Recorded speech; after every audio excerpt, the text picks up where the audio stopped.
d'un homme africain habillé de bleu qui est abattu, qui est allongé contre la moto.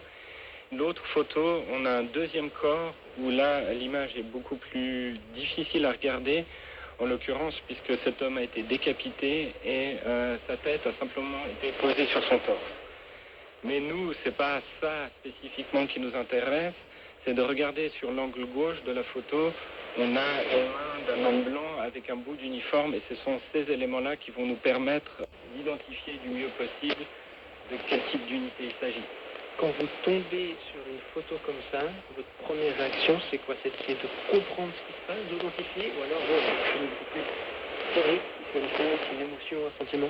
En l'occurrence, quand on est face à cette photo, maintenant je commence à la connaître et je suis un peu désinhibé, mais la première fois, on se dit, tiens, il y a le cerveau qui comprend que c'est une vraie photo, presque une nausée qui arrive en disant, oh mon Dieu, c'est horrible, enfin, mais vraiment, et cette image reste quand même marquante.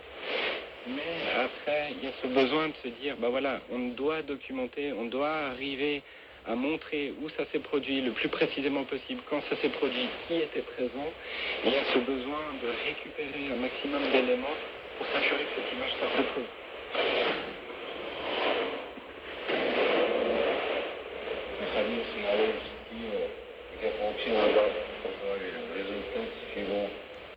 Потерял сознание. Очнулся в этом подвале. Quand on se balade comme ça sur les canaux du groupe Wagner, c'est un canal Telegram qui compte 93 000 membres, on peut tomber donc sur